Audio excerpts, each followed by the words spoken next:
Welcome, dear friends. I have a special request for you. If you enjoy our content, please subscribe and become part of our growing family. Thank you for joining our community.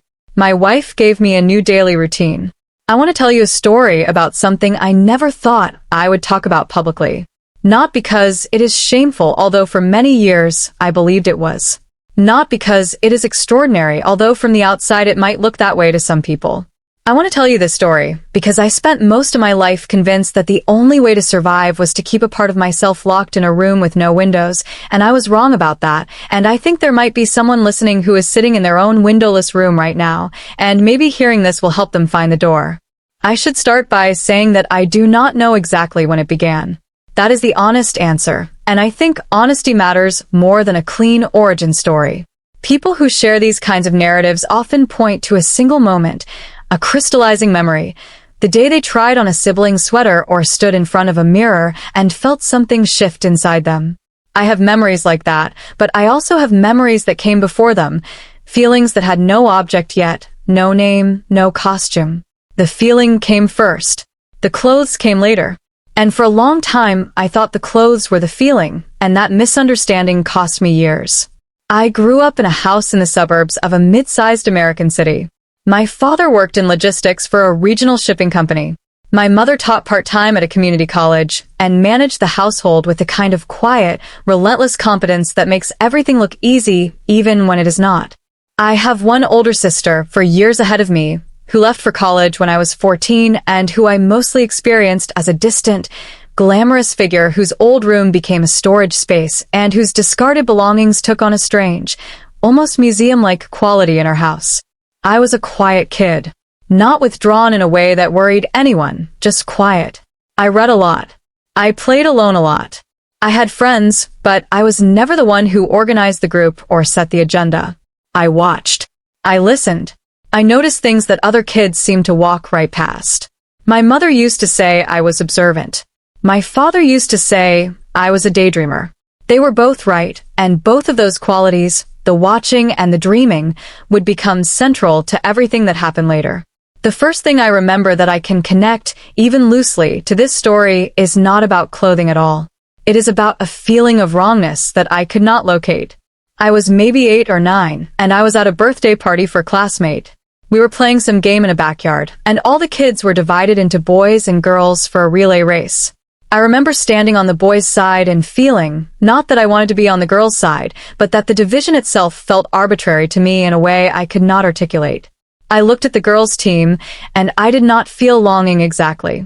I felt a kind of recognition, as though something about the way they stood together, the ease of their grouping, made more sense to me than the group I had been assigned to. And then the whistle blew, and I ran, and I forgot about it, or I thought I forgot about it. That feeling returned in smaller ways over the next few years. I noticed that I gravitated toward female characters in books and movies. Not in a romantic way, not in the way a boy is supposed to notice a female character, but with a kind of identification that I had no framework for. When I read stories, I would sometimes imagine myself as the female protagonist. I did not tell anyone this. I did not even think of it as something that could be told. It was just a private habit, a way of inhabiting stories that felt more natural to me than the alternative. And then there was the matter of my sister's closet. After she left for college, her room became this liminal space in our house. It was not quite abandoned. My mother kept it tidy, but it was no longer lived in. And in that closet, behind the door, there were clothes she had outgrown or chosen not to take with her. Blouses, skirts, a few dresses on hangers, shoes on the floor in a pile. I was maybe 15 the first time I went into that room when no one was home and stood in front of that closet and felt my heart beating in a way that frightened me. I did not take anything that first time. I just stood there. I looked at the clothes, and I felt something enormous and undefined pressing against the inside of my chest. It was not desire. I want to be clear about that because the language that exists in the world for what I was experiencing is almost entirely the wrong language. It was not desire. It was recognition. It was the same feeling I had at the birthday party, but amplified and focused and terrifying because now there was an object in front of me, a tangible thing that seemed to correspond to the intangible feeling, and I did not know what to do with that correspondence. I went back to that closet several times over the following months, I would wait until my parents were out until the house was empty, and I would go in, and I would look. Sometimes I would touch the fabric of a blouse or run my fingers along the hem of a skirt. I never put anything on. Not yet. The act of wearing felt like a line I was not ready to cross, as though looking and touching were still in the territory of curiosity, but wearing would mean something definitive, something I would not be able to take back. I want to pause here and say something about shame, because shame is the substance that filled the spaces between all of these moments. I did not have a word for what I was feeling. I did not know anyone who felt this way. The culture I grew up in, the school I attended, the media I consumed, all of it told me in 1,000 small and large ways that a boy who was interested in women's clothing was either a joke or a deviant. There was no third option presented to me. No one in my world had ever said, in my hearing, that a person might explore elements of identity through clothing, and that this could be a normal, healthy part of self-discovery. The absence of that message is itself a kind of violence. It does not leave a mark you can point to, but it shapes the inside of a person in ways that take years to understand, and even longer to undo. So, I carried this in silence. And silence, when it surrounds something that feels essential to who you are, does not make the thing smaller. It makes it heavier. Every time I went to that closet and then went back to my room and closed the door and sat on my bed and tried to be the person I was supposed to be, the distance between who I was and who I was allowed to be grew a little wider, and the weight of bridging that distance grew a little more unbearable. The first time I actually put on an article of women's clothing, I was 16. It was a plain long-sleeved blouse, cotton, light blue. Nothing remarkable about it. My parents were at a dinner event. My sister was at school. The house was empty and would be for several hours. I went to her room. I took the blouse off the hanger, and I put it on. I remember the feeling with a clarity that surprises me even now, decades later. It was not excitement. It was not arousal. It was a feeling of rightness, of congruence, as though a frequency inside me had finally found its matching note. I stood in front of the mirror in my sister's room, and I looked at myself, and I did not see a boy in a blouse. I saw a person who, for the first time in a tangible, physical way, felt slightly more like himself, or slightly more like herself. That is a distinction I would spend years trying to parse, and I will come back to it. I wore the blouse for maybe 20 minutes. I walked around the house in it. I sat on the couch in the living room in it. I looked at myself in the bathroom mirror in it. And then I took it off, folded it carefully, returned it to the closet, and went back to my room and cried. Not because I was sad, exactly. Because I was overwhelmed. Because the feeling of rightness was so immediate and so undeniable that it shattered the story I had been telling myself, which was that this was just curiosity, just a phase, just something I would outgrow. It was not a phase. I knew that now. And knowing it was the loneliest I had ever felt in my life. Over the next 2 years, through the rest of high school, I developed a pattern. When the house was empty, I would go to my sister's closet and I would try things on. I learned to put things back exactly as I found them. I learned to listen for the sound of cars in the driveway. I learned to change quickly, to wash my face, to compose myself. I became, in a word, secretive. Not because I was doing something wrong, although I believed I was, but because the thing I was doing felt so essential and so vulnerable that the thought of anyone discovering it felt like a threat to my survival. I want to be honest about the toll this took. During those years, I became more withdrawn. My friendships became shallower because I was holding something back, and when you hold something back from people, they can feel it even if they do not know what it is. My grades were fine. My behavior was fine. From the outside, I was a normal, slightly quiet teenager. From the inside, I was living a double life, and the effort of maintaining it consumed energy that should have been available for the ordinary business of growing up, for making mistakes and learning from them, for being awkward and being forgiven for it. I did not have that luxury. I was too busy managing a secret. I did not date in high school. I told myself it was because I was shy, because I was focused on school, because I had not met the right person. The truth, which I would not admit for years, was that I was afraid of intimacy. Not because I did not want it, but because intimacy requires honesty, And I had a part of myself that I was not honest about, and I was terrified that if someone got close enough to see me clearly, they would see this and they would leave, or worse, they would stay and look at me differently. I went to college in a different state, which was both a relief and a new kind of challenge. The relief was that I was away from my sister's closet, which meant I was away from the primary trigger for my behavior.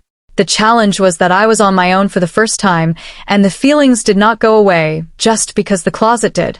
If anything, being in a new environment where no one knew me made the feelings more insistent, because now I had the freedom to explore them and the fear of doing so simultaneously. It was in college that I bought my own clothes for the first time. I remember the experience with painful clarity. I went to a thrift store across town, a place where I was certain no one I knew would see me. I walked through the women's section feeling as though everyone was watching me, even though no one was. I picked out a few items, basic things, a plain skirt, a blouse, a cardigan, and I took them to the register, and I paid for them, and the cashier did not look at me twice, and I walked out to my car, and sat there for 10 minutes shaking.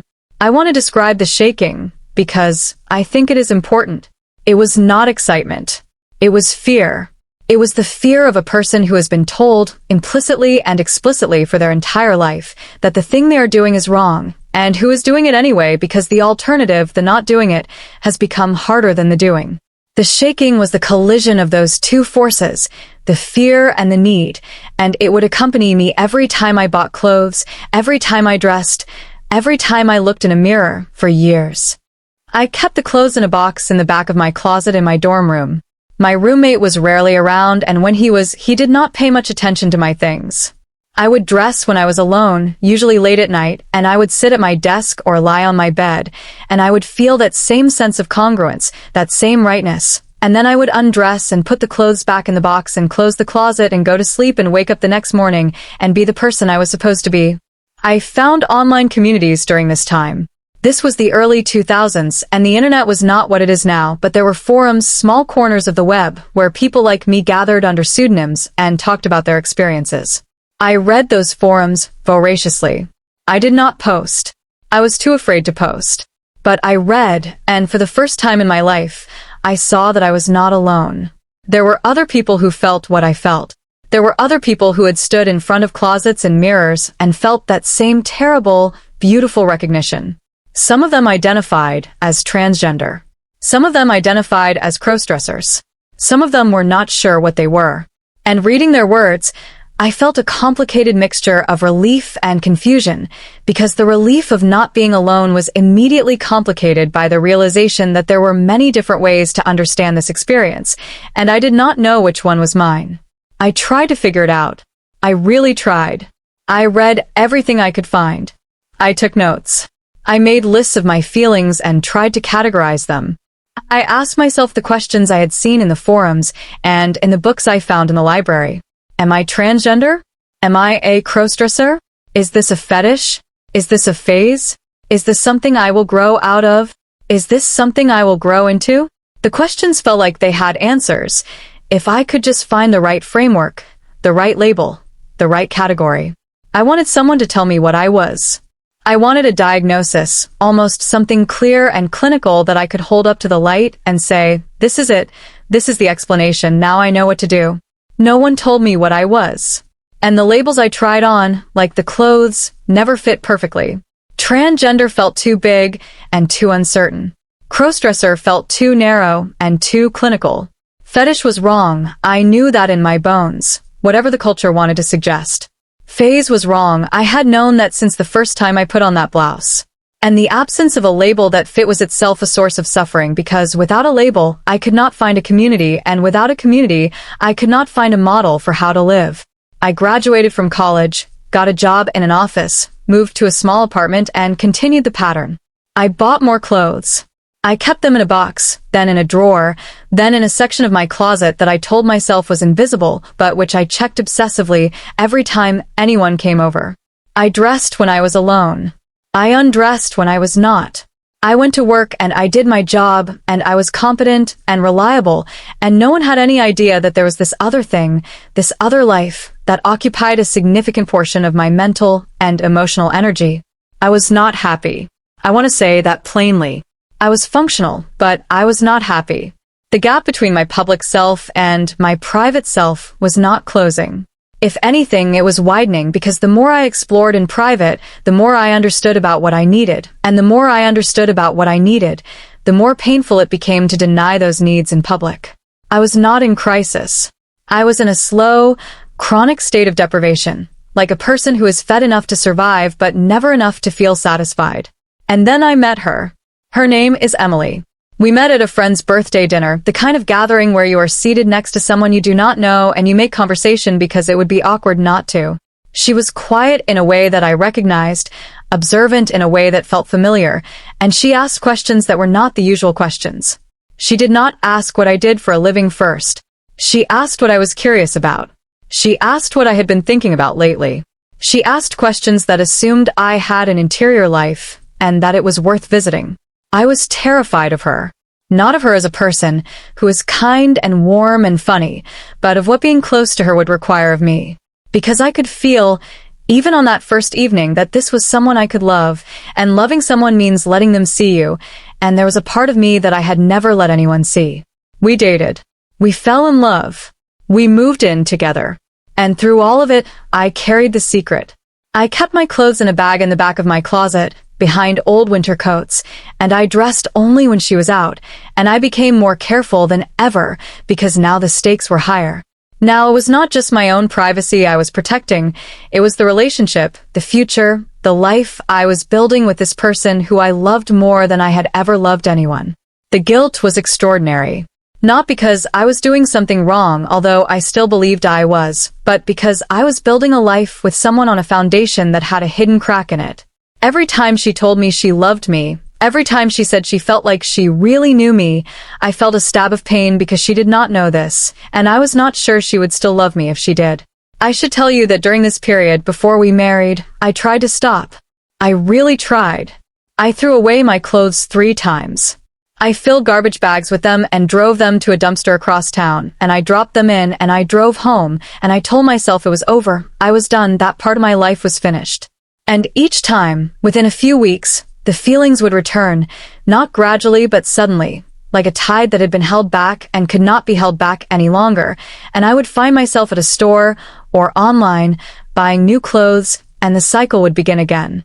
I read about this pattern later, and learned that it is extremely common among people who explore crossdressing, or who are questioning their gender identity. The binge and purge cycle, it is sometimes called. The buying and the throwing away, the commitment to stop and the inability to stop. Understanding that it was common did not make it less painful. It just made it less lonely, which is something.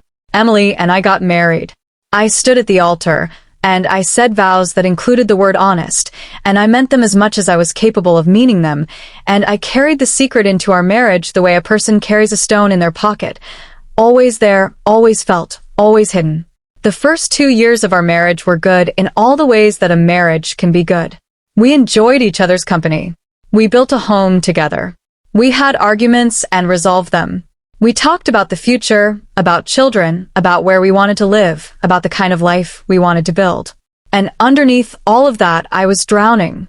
Not dramatically, not in a way that would have been visible to anyone, but slowly, steadily. The effort of maintaining the secret was eroding my capacity to be fully present in my own life. I started having trouble sleeping.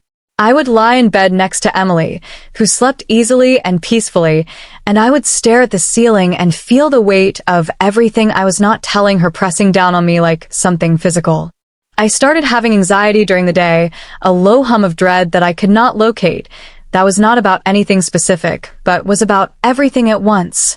I went to a doctor who asked about stress, who suggested exercise and meditation, who wrote me a prescription for a mild anti-anxiety medication that I took for a while, and that dulled the edges of things but did not address the cause.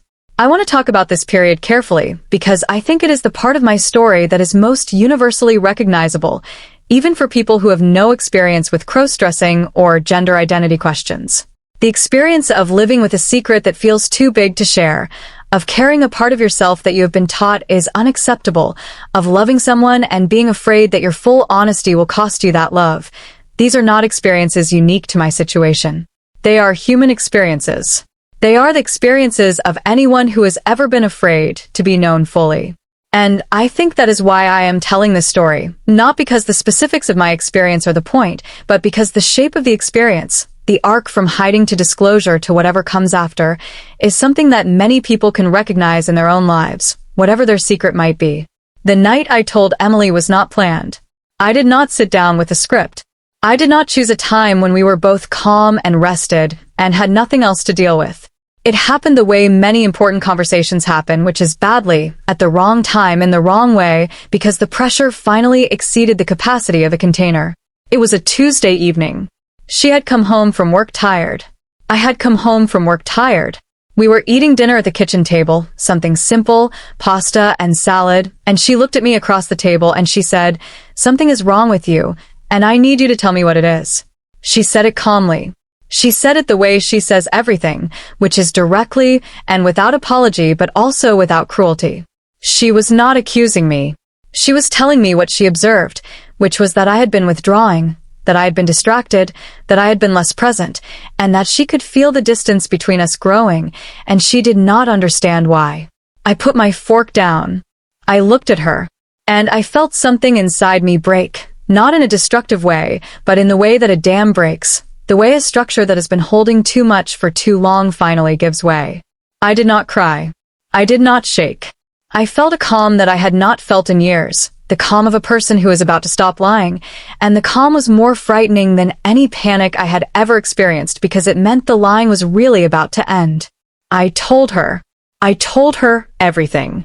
I started with the closet in my sister's room, and I moved forward through the years, the thrift stores, the boxes under the bed, the bags behind the winter coats, the online forums, the questions I could not answer, the labels that did not fit, the attempts to stop, the shame, the fear, the anxiety, the sleeplessness, the feeling that I was living a half-life and that the other half was slowly killing me. I talked for a long time. She listened. She did not interrupt me.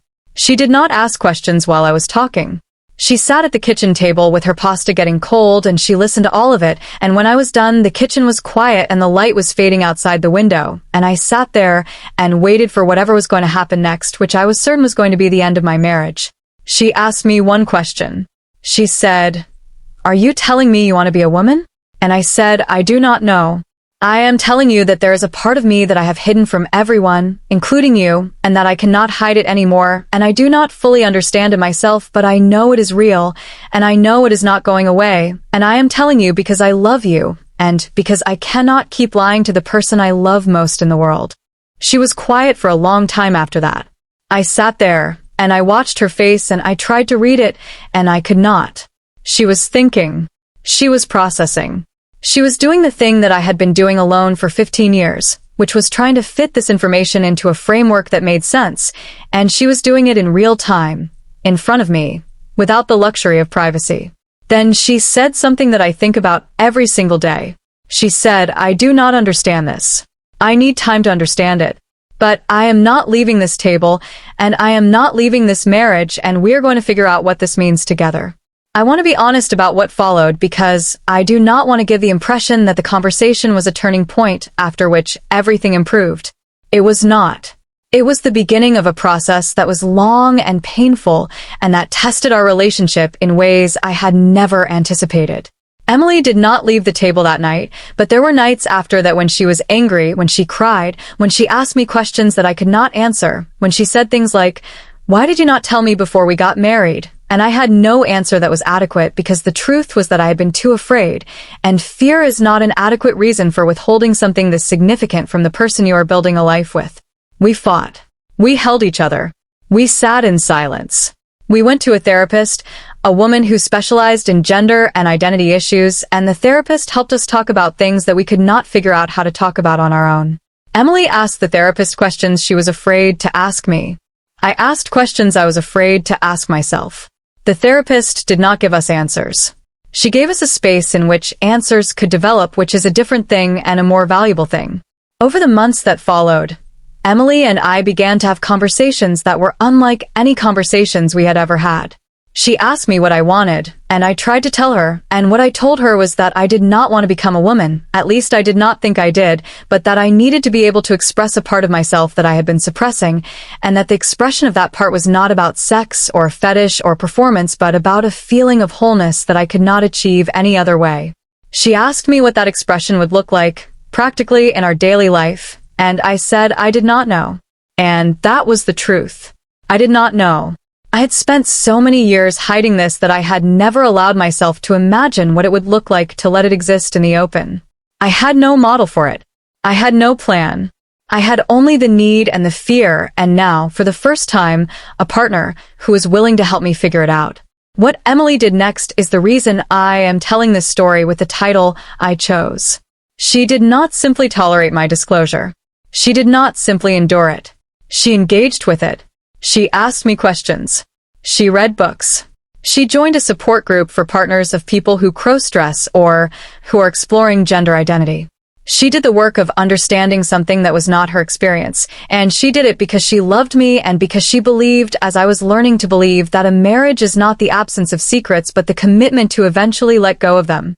One evening, about 3 months after my disclosure, Emily came home from work with a bag. She set it on the kitchen table, the same table where I had told her everything, and she said, "I bought you something. I want you to try it on. And if you do not like it, we will put it away, and we will try something else. But I want you to try it on here, in the house, with me here, and I want to see." The bag contained a simple outfit. A plain long-sleeve top, soft fabric, a muted color. A pair of casual pants. Nothing dramatic. Nothing that would be remarkable on any person in any context, but the fact that she had bought it, that she had gone to a store and chosen these items and brought them home and presented them to me with this combination of tenderness and practicality was one of the most significant moments of my life. I put the clothes on in our bedroom. I came out. I stood in the living room in front of her. She looked at me and she did not gasp or cry or say anything dramatic. She said, "How does that feel?" And I said, "It feels like I can breathe." She nodded. She said, "Then this is what you're going to wear at home, if you wanna. Not all the time. Not never. When you want to. This is your home too, and you should be able to be yourself in your own home." That was the beginning of what I call the new daily routine, which is the phrase in the title of the story. It was not a dramatic transformation. It was not a public announcement. It was a quiet, private agreement between two people that the home they shared would be a place where both of them could be fully themselves and that the fullness of one person's self would not be treated as a threat to the other.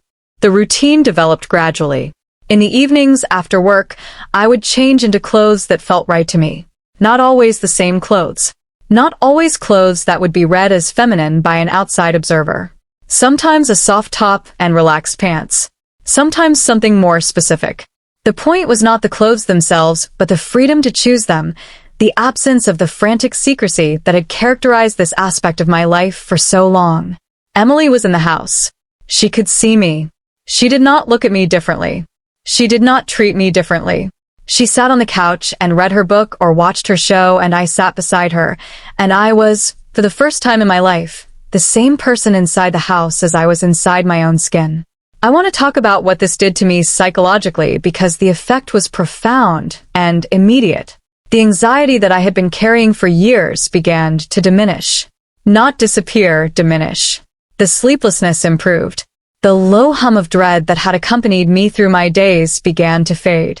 I felt more present at work, more engaged with friends, more available in my relationships generally because I was no longer spending a significant portion of my emotional energy on the management of a secret. Emily and I grew closer. Not because the disclosure had solved everything, but because the disclosure had removed a barrier to intimacy that I had been maintaining since before we met. I was honest with her now, fully honest, and the honesty made it possible for us to be close in a way that we had not been close before, even during the good years, because even during the good years I had been holding something back, and she had felt it, and now the thing I had been holding back was in the open, and the closeness that followed was deeper than any closeness I had ever experienced. I want to be honest about the difficulties too, because they were real, and they did not disappear. Emily had her own process, her own grief, her own questions. She had married a man who she believed she fully knew, and it turned out she did not fully know him, And that is a disorienting experience even when the revelation is not a betrayal, even when it is offered in good faith, even when the person who reveals it is as vulnerable and frightened as the person receiving it. She had to grieve the version of me that she had believed in, and she had to get to know the version of me that actually existed, and that process took time, and it was not always smooth. There were moments when she looked at me, and I could see confusion in her face, and the confusion was not about the clothes, but about who I was, about what this meant about the person she had chosen to spend her life with. There were moments when she asked me if I was going to transition, if I was going to want to live as a woman, if I was going to want hormones or surgery, and I had to say, again and again, I do not know. I do not think so. But I do not know. And the not knowing was hard for her because she was a person who liked to plan, who liked to know what was coming, who liked to feel prepared. And this was a situation in which preparation was impossible because I was still figuring it out myself. We talked about it in therapy. We talked about it at home. We talked about it on walks and in the car, and lying in bed at night. And slowly, over months, the conversations became less fraught, less urgent, more ordinary. The extraordinary became the everyday. The thing that had seemed impossible to discuss became something we could talk about the way we talked about groceries or weekend plans, with ease and with the assumption that it was just another part of our life together. I did not transition. I want to say that clearly because I think it is important for people who are listening to this and who might be in a similar situation. I explored. I questioned. I considered. And what I arrived at, after years of exploration and questioning and consideration, was an understanding of myself that did not fit neatly into any of the categories I had been offered. I was not a woman. I was not exclusively a man in the traditional sense. I was a person who needed a wider range of expression than the category of man traditionally allows, and the expression of that wider range was essential to my well-being, and it was not a precursor to anything else. It was not a first step toward a destination. It was the destination. The ability to be myself in my own home with the person I loved was the thing I had been searching for, and I had found it, and I did not need to go further than that. I know that for some people, the journey does go further.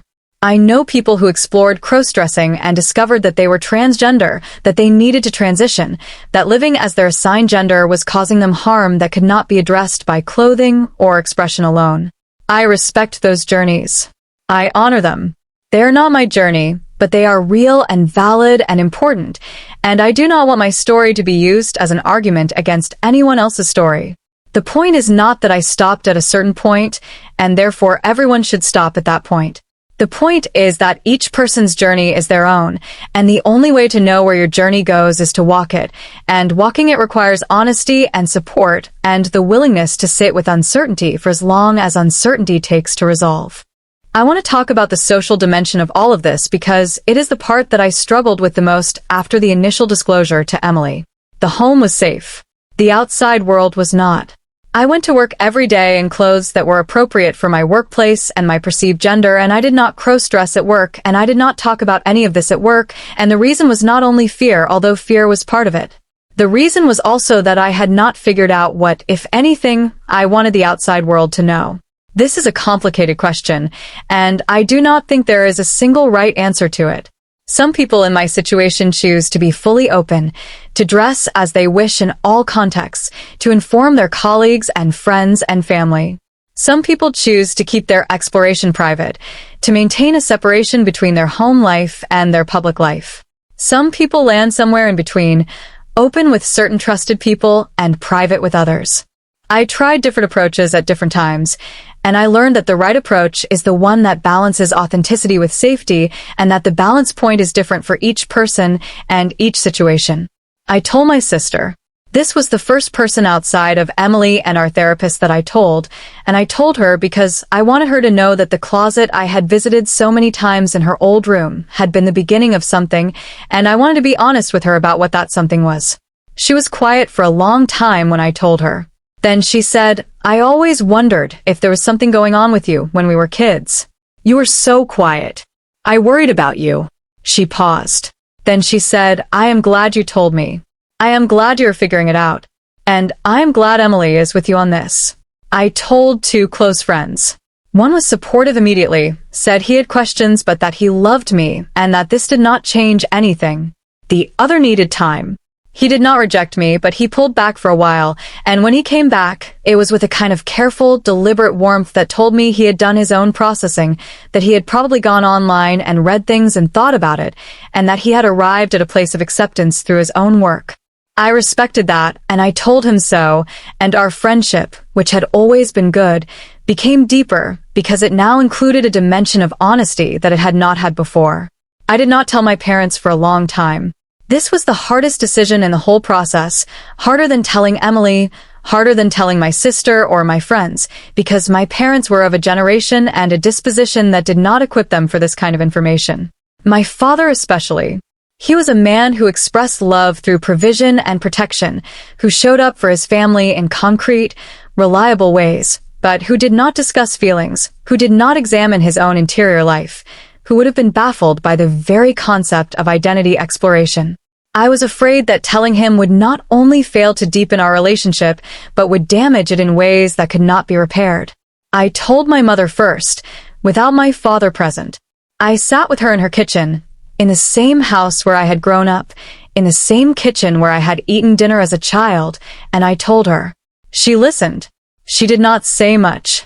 She held my hand. She said, "I love you." I said, "I know." She said, "I do not understand all of this, but I love you, and I want you to be happy." And that was enough. It was not a full understanding, and it was not a resolution, but it was enough. And I have learned that enough is sometimes all you can ask for, and all you need. My father found out later, through my mother, with my permission. He did not bring it up with me directly for months. And when he did, it was in the most my father way possible. We were doing something together, fixing a fence in his backyard, and he said, without looking at me, "Your mother told me about the thing with the clothes." I said, "Yes." He was quiet for a while, hammering a nail. Then he said, "I do not get it. But you're my son, and I love you, and if your wife is okay with it, then I guess I am okay with it." And he went back to hammering, and that was the conversation, and it was the only conversation we ever had about it, and it was enough. I want to reflect on something that I learned through all of these disclosures, which is that honesty is not a single act but a practice, and that the practice of honesty changes the person who practices it. Each time I told someone, I was afraid. Each time, the fear was slightly less than the time before. Each time, the person I told responded in a way that was not as bad as I had imagined, even when the response was imperfect. And each time, the gap between my public self and my private self narrowed a little more, and the narrowing of that gap was accompanied by a sense of relief and well-being that was cumulative and that eventually reached a point where I could honestly say that I felt like a whole person for the first time in my life. The concept of wholeness is important to me, and I want to spend a moment on it because I think it is the most useful framework I have found for understanding what this experience has been about. I did not need to become someone else. I needed to become all of who I already was. The clothes, the expression, the exploration of aspects of identity that the traditional category of man did not make room for, these were not steps toward a new identity. They were steps toward the integration of an existing identity, the reclamation of parts of myself that had been exiled, the end of a civil war inside one person that had been fought in silence for decades. Integration is the word I use now. Not transformation, not transition, not becoming. Integration. The bringing together of what was separate. The allowing of what was denied. The housing of what was homeless. And the daily routine that Emily gave me, the simple permission to be myself in my own home, was the practice through which that integration happened, evening by evening, day by day, until the parts of myself that had been at war learned that they were on the same side, and the war ended, not with a treaty, but with a quiet recognition that there had never been two sides, only one person who had been convinced by the world that he was two. I want to talk about the role of therapy in this process because I think it was essential, and because I want to encourage anyone listening who is struggling with questions of identity to consider seeking professional support. Our therapist did not tell me what I was. She did not push me toward any particular outcome. She created a space in which I could examine my own experience without judgment, in which I could ask questions without fearing the answers, in which I could be uncertain without feeling that uncertainty was failure.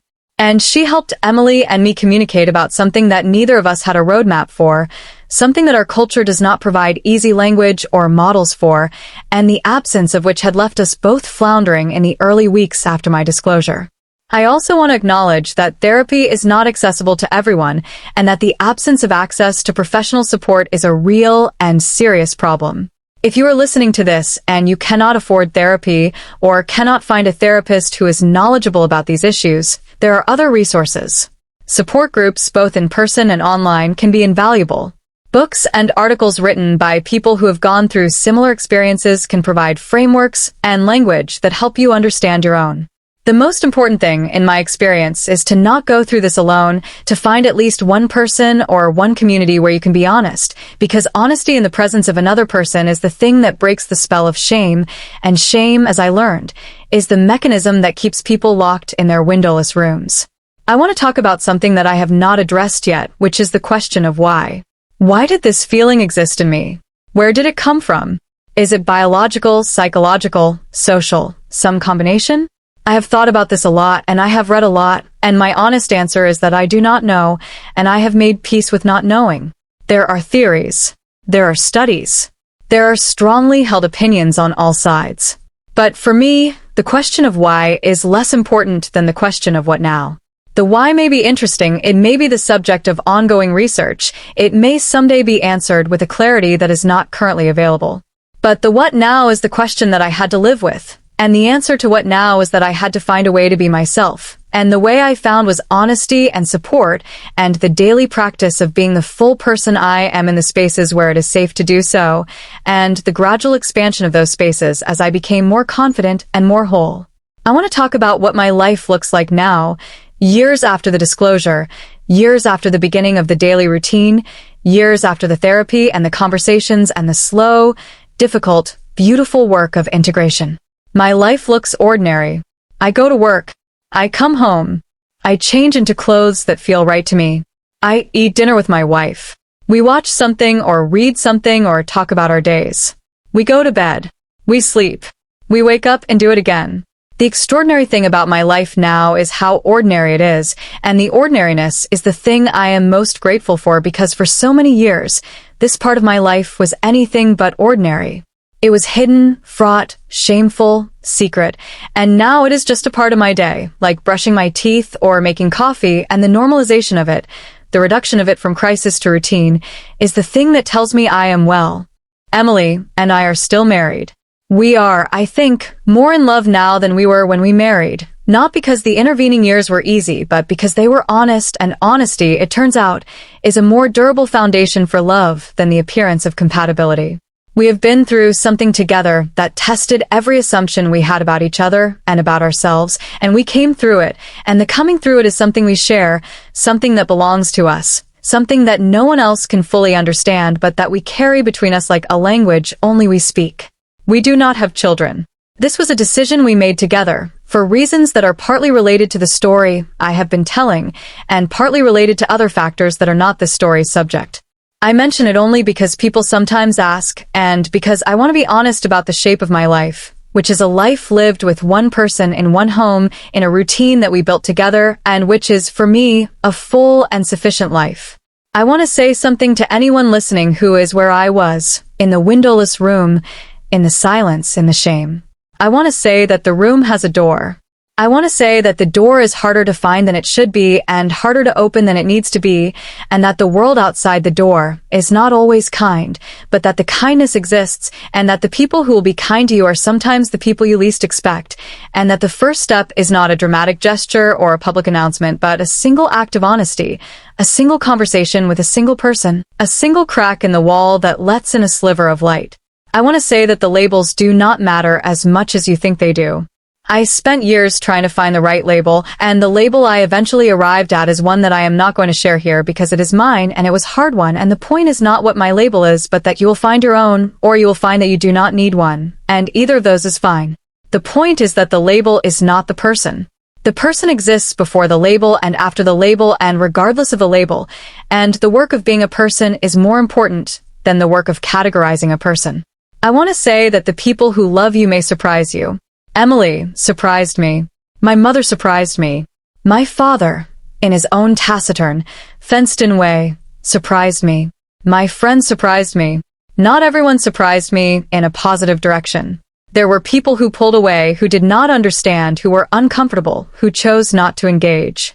I lost relationships through this process, and I grieve those losses, and I do not pretend they did not hurt. But the relationships that survived are stronger than they were before, and the relationships that were built on a foundation that could not withstand honesty were relationships that were always going to crack eventually, and the cracking, while painful, was also clarifying. I want to say that the shame will fade. I cannot tell you when. I cannot tell you how. I can only tell you that it will, that the feeling of being fundamentally wrong, which is the feeling that I carried for decades, is not a fact about you but a story told about you, and that stories can be revised, and that the revision happens not through argument but through living, through the accumulation of days in which you are yourself and the world does not end, through the slow, grinding, unglamorous work of being a person who is honest about who they are over and over until the honesty becomes a habit, and the habit becomes a life, and the life becomes evidence that the story was wrong. I want to say that you do not have to have everything figured out before you start. I did not have anything figured out. I had a feeling and a fear and a wife who was willing to sit at a kitchen table and listen. That was enough to begin. That was enough to take the first step. And the first step was enough to make the second step possible, and the second step was enough to make the third step possible, and I did not plan any of it, I did not map it out, I did not have a strategy or a timeline or a goal. I had a need and a willingness and a person, and that was enough, and if you have those things or even just one of those things, it is enough for you to begin too. I want to reflect on the broader meaning of this experience because I think it extends beyond the specifics of crossdressing or gender identity.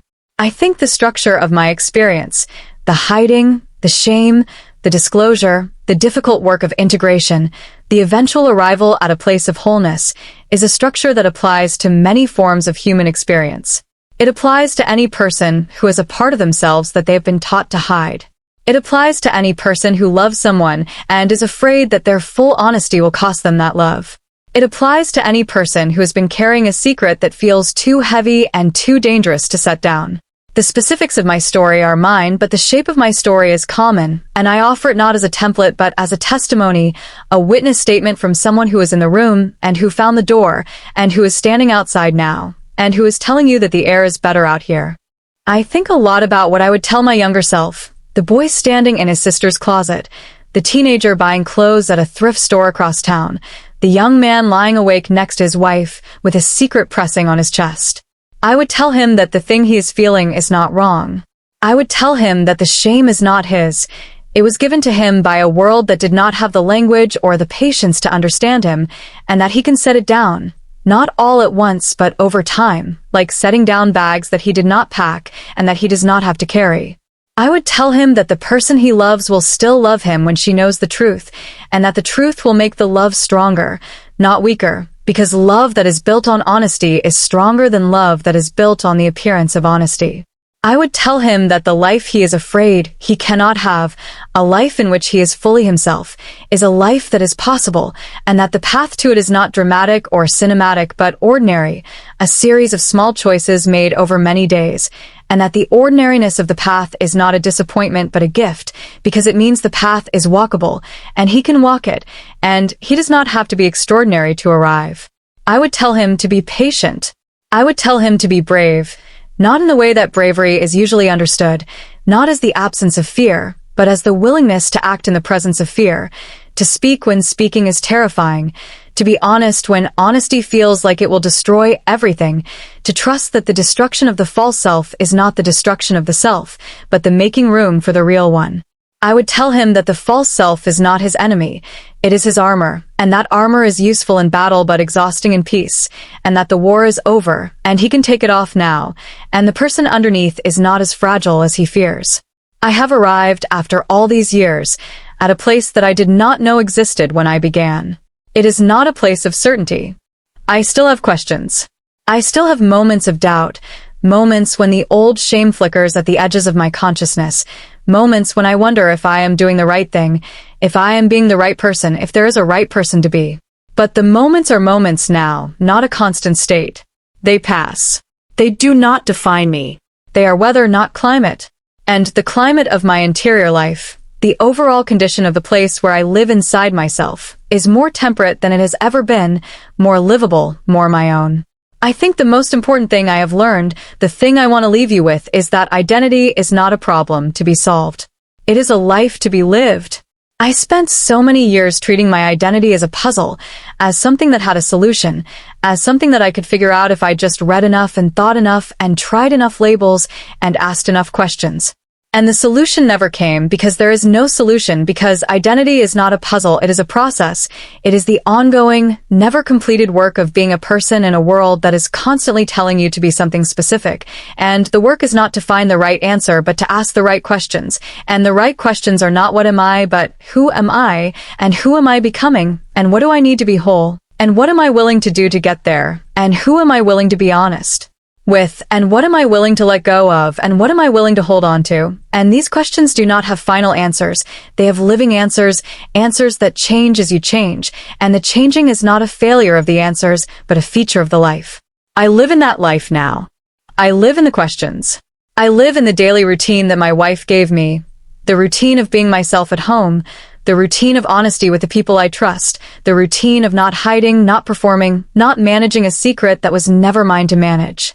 I live in the ordinary, and the ordinary is extraordinary to me, because I spent so long believing that the ordinary was not available, that the life I am living now is a life I could not have, and I was wrong, and being wrong about that was the most expensive mistake of my life, and also the most instructive, because it taught me that the limits I perceived were not real, they were imposed, and the imposing was done partly by the world, and partly by me, and the undoing required both the world to change and me to change, and both of those things happened slowly, imperfectly, and they are still happening, and I am still changing, and the world is still changing, and I have hope that the changing will continue, and that the rooms with no windows will continue to get doors, and that the people in them will continue to find them, and that the finding will continue to be, as it was for me, the beginning of a life that is worth living.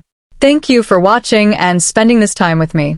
If this story helped you understand yourself or others a little better, feel free to explore more on the channel.